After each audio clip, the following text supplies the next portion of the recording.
To the news at 10. It's been 1 year since a home invasion and massive house fire took 3 lives south of Meridian. The horrific series of events unfolded at a home on West Amity in Linder the night of September 27th, 2017. 2 people who lived there and the suspected prowler died. In the following days and weeks, more information came to light, but a year later, there's still a lot of lingering questions about what happened that night. Around 10:30 the night of September 27th, 2017, a woman called 911, fearful as someone with a gun was pounding on her door, trying to get in. They were barricaded in a bedroom. As law enforcement showed up, they say the suspected prowler got inside the house.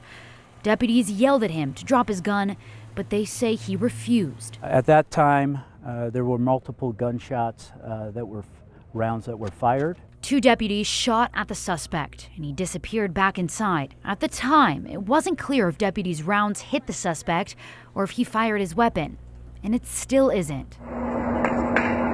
Quickly after, flames engulfed the home. It was a matter of just minutes when the entire home was burning. So all of a sudden, I said, look at the plume of smoke. But that house just blew up, lit up the sky pretty good. 2 people died inside the burning home. Suspected invader Pavel Florea and 84-year-old Carmen Abbott, who lived there with her son Scott McAllister and his wife Lily. The McAllisters escaped, but Scott, terminally ill, was badly burned. And family told us he died at a hospital in Salt Lake the next day. This is something out of, a crime show. You never think this is going to happen to your family. Questions remain surrounding the motive for the break-in, with the sheriff saying there wasn't a connection between Florea and the McAllisters. Why this house? What was going through your head? We've asked, but still don't know how the fire broke out. We located a significant amount of gasoline here on the scene, but as to the igniter, the source of the fire, and what caused that, we'll leave that to the state fire marshal. The ATF investigated the incident, and the sheriff's office says that report is done.